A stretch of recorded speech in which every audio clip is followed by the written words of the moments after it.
Bonjour everyone, I am Anne-Lise Cailliez and welcome to Parlez-vous CEO, where we teach the corporate talk and get real about entrepreneurship. Each week, I chat with founders and CEOs who build businesses their way, through the failures, pivots, and breakthroughs. And they bring the fire. Plus, I'll drop some golden nuggets of wisdom from my own entrepreneurial journey. This is your space to grow, learn, and evolve with a true growth mindset. Remember, success isn't about perfection, it's about persistence. Now let's kick things off and get this party started. Hello, bonjour, bonjour, hello. Welcome to another episode of Parlez-vous CEO and our special real estate series. My name is Anne-Lise Cailliez and I am your host. And for those who are just joining the podcast, we're Brandora and we specialize in helping real estate companies scale their revenue. If you want to learn how to take your business to the next level, make sure to stick around. And if you're interested in a free growth consultation, just drop the word growth in the DMs. So we have a very exciting guest today, Julie Standard. Julie, so happy to have you with us today on Parlez-vous CEO. And in your own words, could you introduce yourself to our audience? I am Julie Standard, and I have been in the real estate industry about 20 years. I started off working for a lender. Actually, back in the 90s, I was a loan processor, and anybody who knows me would say, how did you ever do that job? Because details and organization are not my strong suit, as it turns out. But I muddled through that. And fast forward, I raised some kids. And probably about 20 years ago, my cousin said, hey, you told me if I ever opened an office in Vancouver, Washington, which is where I lived at the time, you would come to work for me and do marketing and kind of be my right-hand gal. Are you still willing to do that? And I said, yep. I'll do it. And so I worked for her for about 7 years. And then I became a transaction coordinator, which was a wild time. And after that, I went into title for several years. And I've always kind of had my license on either active or referral and had a license since, I don't know, like 2017 in Washington. And we moved to Texas recently. So I just got my Texas real estate license. At my first open transaction in Lubbock, of all places. Can you tell us a little bit about your first client? My first client, let me think back. I'm trying to think who that even was. It's been so long. How about I can tell you about one of my most interesting clients. Mm-hmm.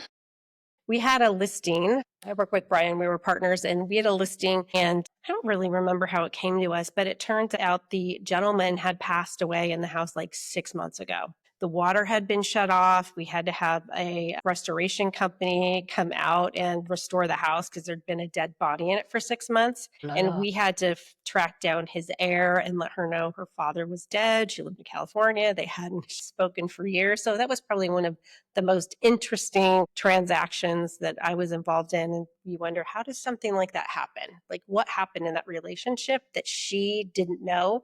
How did his neighbors not notice he wasn't coming and going? What kind of life did this man live? And what did you learn from this, a very abnormal deal? I learned a lot in dealing with people and how everybody is in a different place in life. And just because what is normal for me in my relationships isn't necessarily normal for somebody else. Mm-hmm. And just learning to navigate those waters with somebody who approaches life really, really differently than I do. And also made me think about my own relationships and making sure those are intact so that I'm never in a position where I could be out of the picture for so long and nobody knows I'm gone. All right. Can you go back to when you actually started your company and the story behind it? Well, what I've launched recently is kind of different. I'm doing some real estate on the side and I'm working on a project where I'm building out a 12-week program to sort of mentor, encourage kind of a RevOps/build faith strategy for real estate professionals. So that's the project I'm currently working on via a mentor, Gerald Duran. And so what gave you the idea to even start this program? Well, actually, he's a VC guy, venture capitalist, and he hired me kind of off track from real estate to go to work for a peer drilling company, which I don't know the first thing about, but I do know about sales. And so I worked with him we worked there almost a year.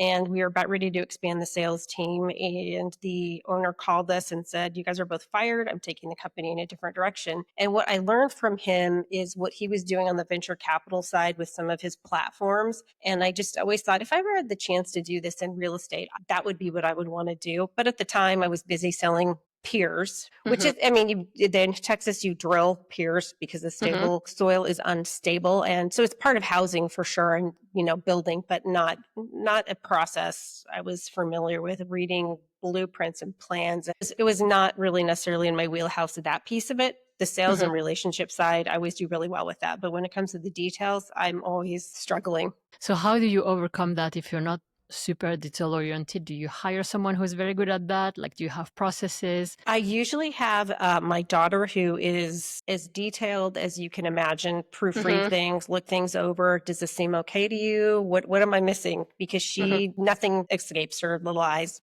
Mm-hmm. So that's nice. So you're also working with your daughter? Well, I hand her a few things here and there if I need help, but no, she does not work for me. It's a favor. Hey, can you look over this for me? Make sure I haven't missed anything. Make sure all my I's are dotted and my T's are crossed. And so you recently started this program and this business, right? So at the moment, what do you spend the most time on? Is it on creating the program? Is it on selling the program? At which stage of the business are you in right now? At the moment, it's on creation and also content for LinkedIn and Facebook. I have an Instagram account, but that I use that for more personal, and whether I'll use that for business, I haven't really quite decided yet. And So you're the that's one where I spend coming my up. time. Yeah. Yeah, you're the one coming up with all the content. Yep. Yeah, that must be like humongous work, isn't it? It's a ton of work, but I also really enjoy it in Mm-hmm. a way I didn't necessarily expect. I really enjoy creating content Mm-hmm. and feel like I have a message that will resonate with a particular demographic, and I think it's very exciting. It is. I mean, it sounds super fun. And so your profile is very, you have various experiences in different fields of real estate. And what draws you to real estate? What is the thing that you love about it? For sure, the people and the relationships, 100%. Mm. The people, you mean your clients? Yeah. The people you meet, or even maybe an agent on the other side of a transaction, maybe a lender you meet. I've made so many good friends, just other title reps, just the relationships you make are fantastic. It's my favorite part. Wow, that's very interesting to hear because my experience, I'm in New York and it's very competitive. I've been in the space for 20. And I don't know if it's necessarily the other people in real estate that I find it easiest to work with, necessarily clients, yes. But I Uh-huh. find brokers very competitive and some of them, especially early on in my career, very cutthroat. I remember moving to New York and thinking, Yeah. oh, that's interesting. So that's interesting that when I'm asking you what's your favorite part of real estate, like it's the opposite. You're like, oh, the people. I love working with people, with the title agents, with like sounds like you have your support system and your alliances with people you already trust, which is essential to be successful in real estate. Absolutely. I'm not on a team, but I'm part of a team, if that makes sense. Mm-hmm.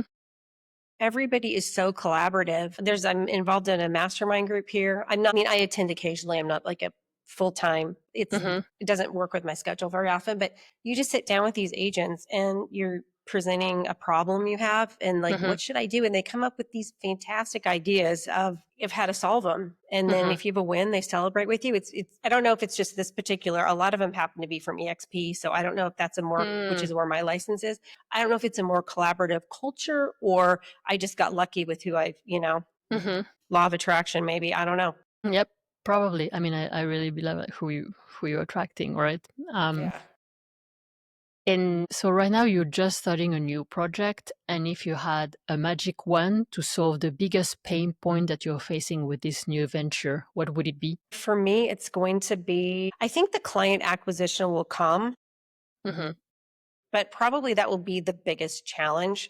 Mm-hmm. I don't know if are you familiar with RevOps and how you No create, RevOps? well, it's like demand generation, lead generation, pipeline marketing, and how you build that out. And I think most Mm. agents are not really familiar with that. I mean, as you know, most agents don't make it. Most lenders don't make it. Mm-hmm. And It's so having processes and putting faith with that, I think will be a message that resonates with folks. I'm hoping. definitely lead generation, being in front of the right people at the right time with the right message and consistently, Mhm. absolutely essential. Because at the end of the day, if you don't have clients, you don't really have a business. Nope. Even if you You have the just have a best dream. product, the best website. And I see that very often. I see some of my clients, they build a beautiful website with all the bells and whistle, and then they're like, oh, I'm not getting so much traffic. I'm like, it's not enough to build a nice house or, to have a nice retail space. You need mechanism to have traffic. Yes. So it's not enough to just have, this is just a foundation. And I think some people get disappointed with marketing. They don't understand it's not just a beautiful Instagram account or just a beautiful website that's going to bring people in. You need to bring value and you need mechanism. Now, I absolutely understand what you're saying about client acquisition. And I think that's something that a lot of real estate agents don't necessarily believe in as well, because they haven't done it in the past. They're used to it. It's a traditional business and a lot of people are used to referrals, word of mouth. The issue with that, I believe, is the inconsistency in getting new business. So it's very unpredictable. Right. But yeah, that's something that I've seen a lot and I completely understand. And so real estate is an industry that's 24/7. How do you manage to keep sane and not work all the time and not work on weekends? How are you able to navigate is it even possible to have balance, when you work in real estate, work-life balance? I think it is. And I think it just really depends on the model that you're choosing for yourself. I know, and I don't do this. My philosophy is if I'm awake and I can answer my phone, I will take your call. Mm-hmm. Doesn't matter, weekends, nights, mornings, I will take your call. Mm-hmm. Because I don't want to be in a position where, well, I wasn't available, so they called the next person. But if people know I'm going to answer my phone, I think that really builds trust. And people also understand, depending on what state you're in, what the cutoff is. We're not doing anything after 6 o'clock or 9 o'clock, depending on what the contract. So all I can really do at that point is listen to you and take action in the morning. I see. I like this rule. As long as I'm awake and available, I will take the call. I like that. Yeah. Yeah, it's just kind of what I've always done. And I haven't ever been in a place where I feel like people ever took advantage of me. I know that I hear agents saying, well, I've heard some voicemails saying, well, I return calls between 2 and 4. Well, that doesn't work. Mm-hmm. It doesn't work. Yes. In my opinion. Right. I would imagine, especially for residential, like you want to talk to people whenever they made that time to try to talk to you. You want to talk to them as soon as possible. Yeah.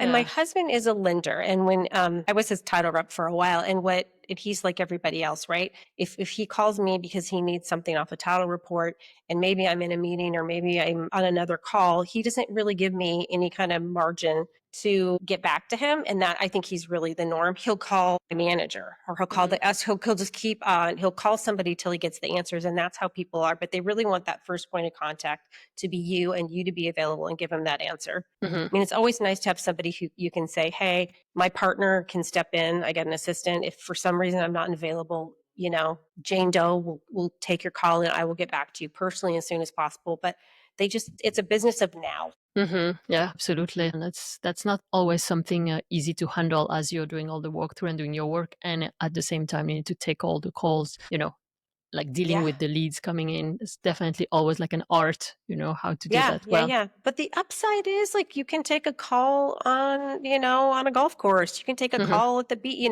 It does also offer you a lot of flexibility, especially, with the technology we have today. It's so easy to be available. And it's also so easy to be out having fun while you're available or go on vacation. You can still transact business. And speaking of technology, are you using any AI that you like doing for the business? I love AI. Part of the reason is, as I told you earlier, details, grammar. I mean, I am great with grammar, but typing it out, am I going to get it right? Hard to say. Am I going to miss a word? Probably. Does it look pretty? Yeah, it'll look great, but it might not be accurate. So I love to plug stuff in there and just say, please check for content and grammar. Yeah. But I love AI. Which one are you using? I have been using ChatGPT and I have just started using Grok. Is that what it's called? Grok from X. I've been monkeying around with that. You can really train these to know, this thing knows me better than I know myself. I've created this is my tone, this is my style. And if please write me a description of this house, here's the particulars that sounds like me. What is the name of that one? Grok? Is it Grok, Grok? If you're a Twitter user, you can use it. I can't remember. Yeah. So I use that quite a bit. Yeah. Mostly ChatGPT, but Grok kind of fun because I listened to a podcast where they were Elon Musk was being interviewed, and he said you can stick in your blood work from your doctor, and it will tell you things that your doctor would never know. And I guess Wow. it's really accurate with that kind of thing. And I don't know that that's the case with the other one, but from a marketing standpoint, I think you're a fool not to take advantage of these programs.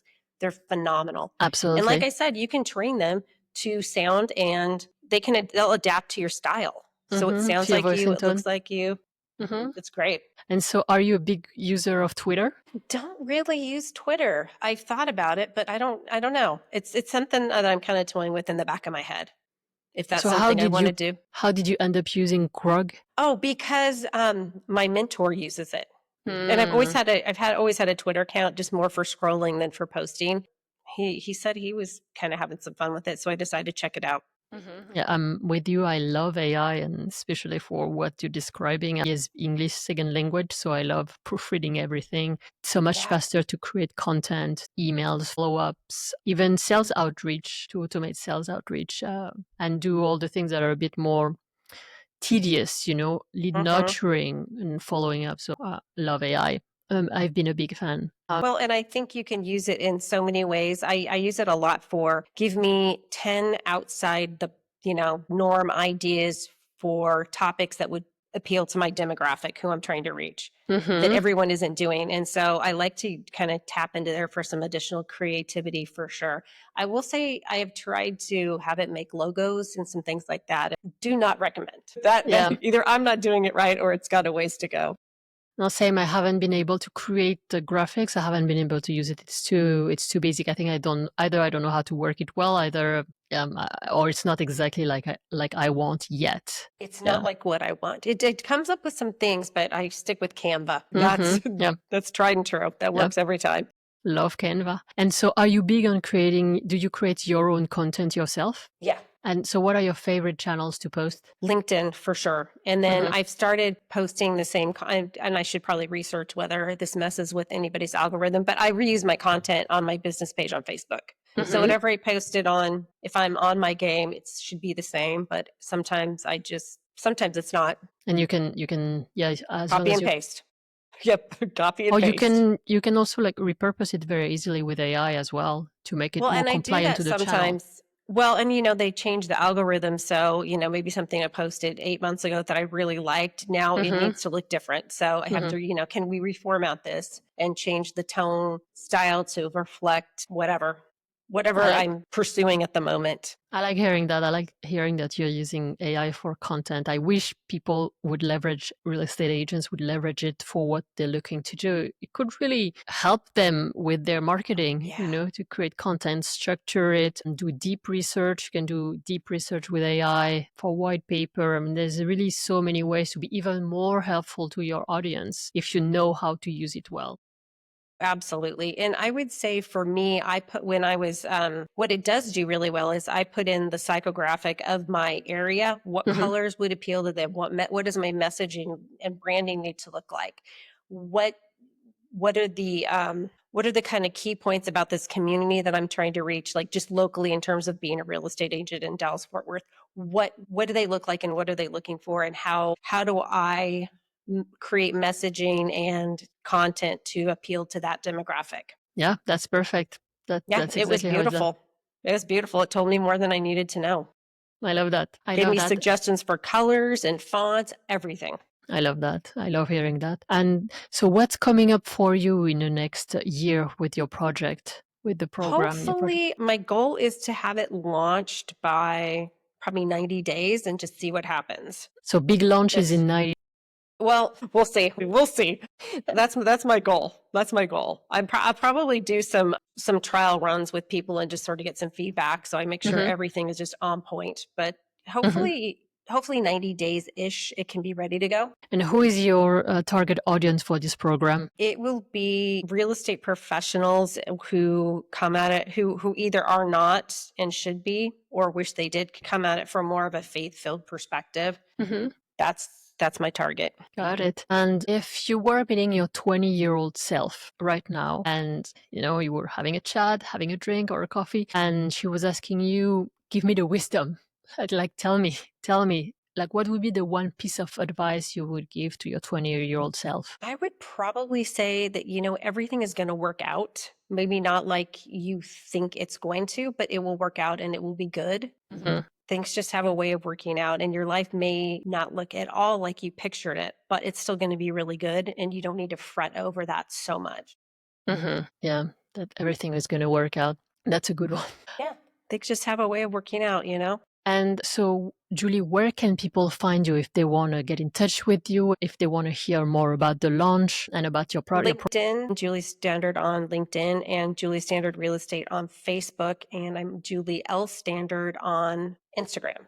Do you want to leave our audience? Would you like to share anything with our audience? And if not, that's okay. Well, that's a tough, on what topic? Can you narrow that down? If not, that's okay. It's up to you. Like, if there's anything that you want to leave our audience with from this episode and this chat with you, what would it be? It can be personal. It can be strategic. It's, like I like to call them the golden nugget of wisdom that you would want to share with our audience. Okay. I would say that if you want to be successful in this business, one of the best ways you can do that is developing the faith to move mountains, because there are going to be many mountains that get in your way that you're going to have to figure out how to navigate. And who is someone in the real estate space or in a different industry that you are consistently looking up to as a role model, or that influence you, or that you get uplifted by? Probably my favorite mentor at the moment is Gerald Duran. He's a venture capitalist on LinkedIn, which is he's not really in the real estate space, but he understands marketing. He understands RevOps. He understands how to build a business. Mm-hmm. And so I look to him a lot for not only what is he talking about, how is he talking about it, because he's a really good following on LinkedIn. And also, hey, here's what I'm thinking. What's your feedback on what I'm doing right now? What's your feedback on this? And what do I need to change from your perspective? And do you have any mentors? He is probably my biggest mentor. I have another mentor that I could lean on if I wanted to. He's a little more cagey, but he's very high producing and kind of taught me everything I know about the business. And I can call him anytime if I need. Like, I have a difficult client, and so it's easy for you to look at somebody and say, well, here's how you should do that. But oftentimes when you're in the middle of something, you can't figure out yourself how to solve the problem, and you need to talk it through with somebody. So I do, but I have a mentor in that space as well. And do you have any female mentors? Yeah, I do, actually. She's actually the Keely Mateo, who I worked for her in Vancouver. Mm-hmm. And Amazing. what I learned from her is the value of coaching. Honestly, she belonged to a very expensive coaching program and still does. And what I learned from her, because oftentimes you have homework if you do coaching. There's a lot to it. I don't know if every coach is this way, but there's a lot to it. And so that was part of my job, was to help her do her homework and help her get all these things done so she could turn all this stuff in. Because if you don't get it done, you get a fine. And they assigned books. And so every book she read or was assigned, I read. I went to a lot of her coaching calls. And what I learned is, if you have a system and you work it, you can be successful with consistency and discipline. Mm-hmm. And I wouldn't say I agreed with all of their methodology, because some of it I thought was antiquated based on the year in which we find ourselves. But it worked. The consistency. I think the consistency. And you mentioned that you would get a fine if you don't do your homework. Yeah, with this particular program. I'm trying to think for whatever reason, the name of it. I know the guy who runs it, his name at the time was Rick Rubio. What in the world was it called? But if you don't do your homework, or if you were assigned something, whatever, they'll fine you like $100. So you get your stuff done. It's just the craziest thing to me. That I'm signing up. I'm already paying you money, but if I don't follow. I mean, that's great. I never thought about doing that with any of my coaching clients, but that keeps you accountable. Yeah. Structure, it keeps you accountable. Yeah, structure and discipline can take you a very long ways. But maybe think about finding your folks if they don't get their homework done. That's a good idea. I like it. Julie, thank you so much for being here and sharing our story with us. And that wraps up today's episode. I am Anne-Lise Cailliez, and I can't wait to join you again next week. Thanks for listening to Parlez-vous CEO today. If you enjoyed the show, leave a 5-star review. It helps us keep going. And connect with us on Instagram at Parlez-vous CEO. I am Anne-Lise Cailliez, and I know some days are harder than others. On those tough days, think back to why you started. What you're doing today matters, even when you can't see the results yet. Ideas are great, but it's what you do with them that counts. Find everything we talked about today at parlez-vous CEO.com. See you next week, and you've got this.